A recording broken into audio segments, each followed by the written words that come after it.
Meu nome é Matheus Falivene, eu sou professor de Direito Penal de vocês e dando continuidade à nossa matéria, nós vamos falar sobre o crime de corrupção ativa disciplinado pelo artigo 333 do Código Penal. É importante dizer aqui que a gente vai dar um salto agora, né?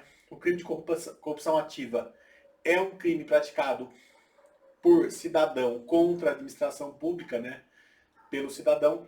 Não é um crime de funcionário público, mas como o nosso plano de aula fala que a corrupção ativa será estudada junto com a corrupção passiva, nós vamos estudar agora esse crime e depois a gente vai voltar para ver outros crimes relativos ao funcionário público, né?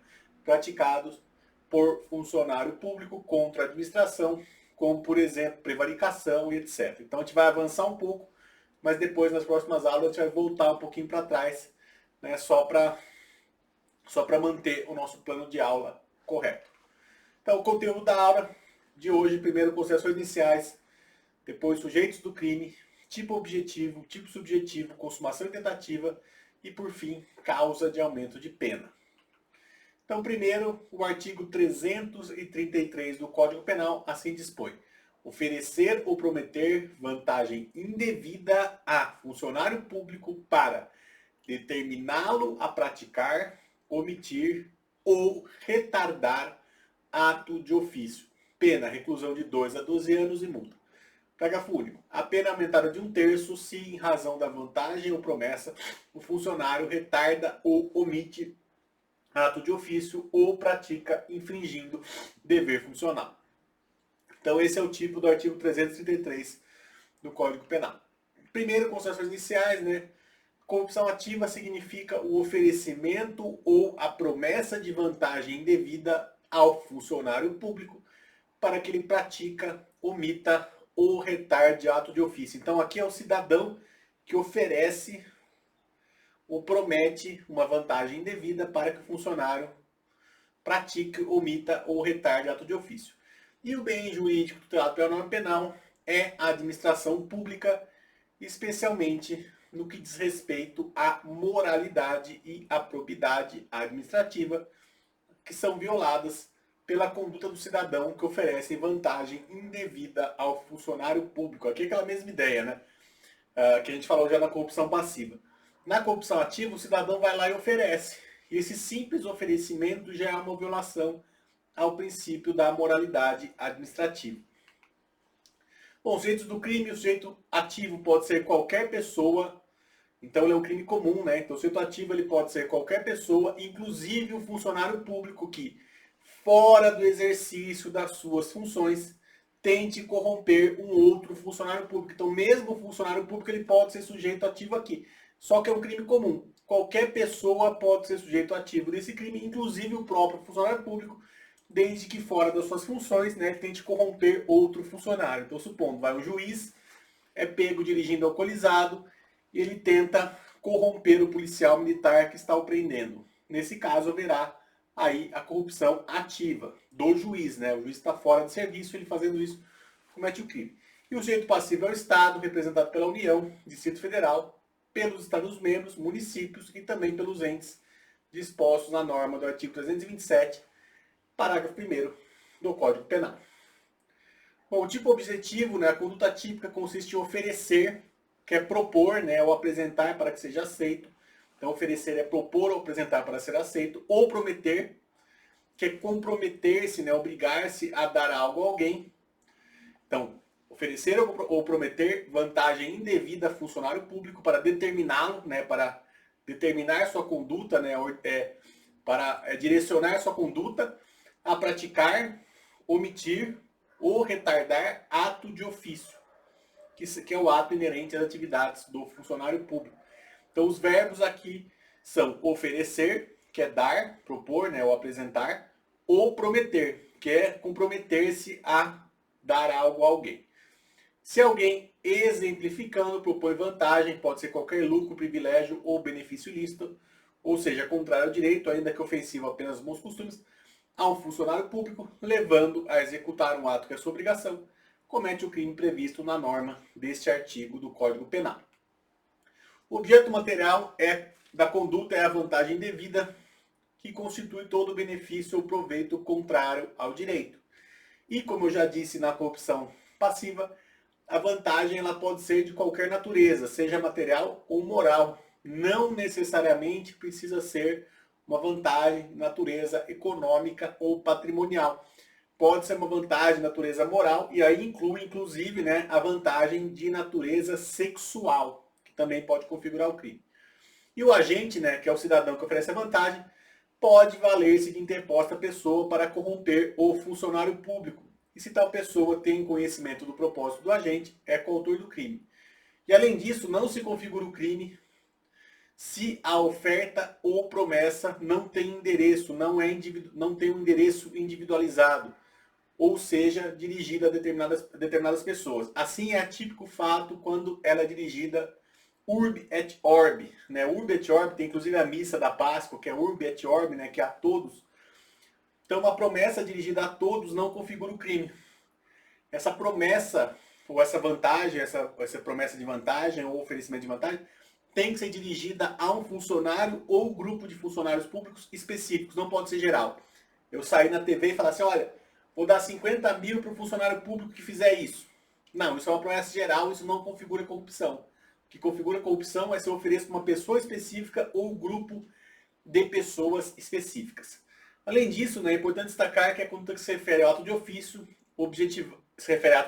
né, objetivando que o funcionário o pratique, omita-se na sua realização ou retarde, de forma que se exige para a configuração do crime que a vantagem devida, ofertada ou prometida esteja relacionada a ato próprio de ofício do funcionário público, isto é, para a qual ele tem competência administrativa.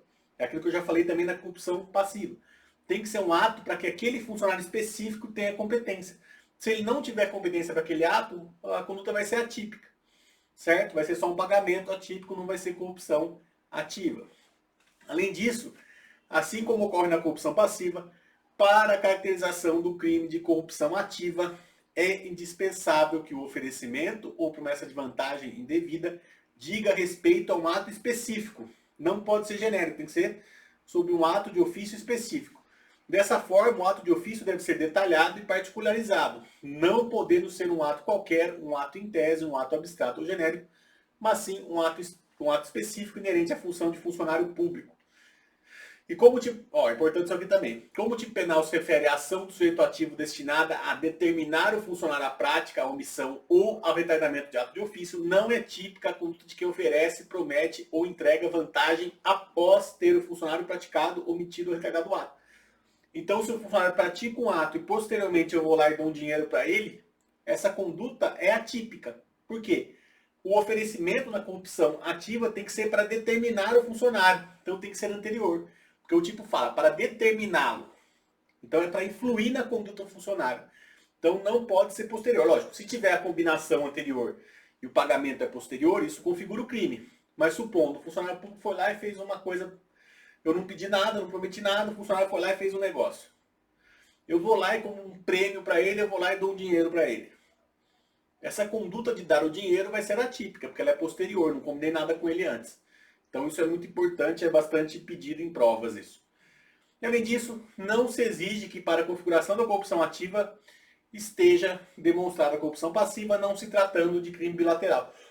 Então na corrupção passiva, a gente viu que em algumas modalidades o crime é bilateral, mas na ativa não. A corrupção ativa não é bilateral, basta que o cidadão ofereça vantagem para já estar configurado o crime. Não é necessário que o funcionário público aceite e cometa corrupção passiva. Além disso, é importante destacar, isso aqui é uma questão bastante discutível, que pequenos mimos oferecidos a funcionário público, sem a intenção, sem o ânimo de corrompê-lo, não se amoldam ao crime em análise. Então, pequenos presentinhos ou comprar bombom, comprar trufa, mel de funcionário público, não configura crime. Né? Cheio no fórum, você vai no fórum às vezes, tá cheio de funcionário público que vende mel, que vende trufa, você vai lá e compra uma trufa. Isso não é corrupção, certo? Mesma coisa, dá um pequeno presente. Né? No âmbito federal, você tem uma discussão a respeito do valor do presente. Falam que até R$100 é um presente que não configura crime. Então, sei lá, eu dou uma caixa de bombom da Copenhagen, ou dou um uísque aí meio barato, não configura crime porque é um mero mimo não é uma vantagem considerada relevante, né? Considerada insignificante esse pequeno mimo, não é uma vantagem considerada relevante para fins penais. Bom, tem uma questão da carteirada, né, que é interessante discutir. A carteirada é a expressão utilizada para demonstrar o ato da autoridade que, fazendo uso da sua função, exibe seu documento funcional para conseguir algum empréstimo de outra autoridade ou funcionário público. Tá? Isso é a famosa carteirada. Então o juiz é parado na blitz e ele dá uma carteirada no policial. Porém, tal ato não configura corrupção ativa, podendo caracterizar o crime de tráfico de influência previsto no artigo 332 do Código Penal. Então não configura corrupção ativa, mas eventualmente pode configurar o tráfico de influência. Tipo subjetivo. Bom, o crime é doloso, isto é, exige a vontade livre e consciente de oferecer ou prometer vantagem indevida a funcionário público para que ele pratique, omita ou retarde ato de ofício. Existe ainda, né, o tipo exige ainda o elemento subjetivo do tipo, que é o dolo específico, que é a vontade do funcionário de fazer o funcionário público praticar, omitir ou retardar ato de ofício. Então esse crime tem esse dolo específico, né, que é a vontade de fazer o funcionário praticar, omitir ou retardar ato de ofício. O que acontece? Se não tem essa vontade específica, não está configurado o crime, não resta configurado o crime. Bom, o crime é formal, ele se consuma quando houver o oferecimento ou a promessa, independentemente do prejuízo material efetivo para a administração. Então, um crime formal se consuma quando há o oferecimento ou a promessa. Então, bastou o oferecimento e promessa para que esteja consumado o crime, independentemente de qualquer prejuízo efetivo para a administração. É um crime formal, portanto. E a tentativa é admissível na forma plurissubsistente, por exemplo, quando a corrupção ativa é feita por escrito. Eu mando uma cartinha, mando um e-mail, pode ser que não chegue, daí vai estar configurado o crime mesmo assim. Vai estar configurado, desculpa, na forma tentada. Tá? Daí, causamento de pena, conforme a norma do parágrafo único do artigo 333 do Código Penal, a pena é aumentada de 1/3 se, em razão da vantagem ou promessa, o funcionário efetivamente retarda ou omite o ato de ofício ou pratica infringindo o dever funcional. Aqui é a mesma coisa da corrupção passiva. Aqui, o exaurimento do crime, que é a efetiva não realização do ato, ou a efetiva realização do ato, configura um aumento de pena. Tá? Então aqui, no caso da corrupção ativa, o que acontece? Se houver o exaurimento do crime, se efetivamente não for praticado, ou for praticado o ato, ou for retardado este ato, haverá um aumento de pena de 1/3. Bom, agradeço vocês por terem assistido essa aula. Aguardo vocês nas próximas aulas. Muito obrigado e até mais.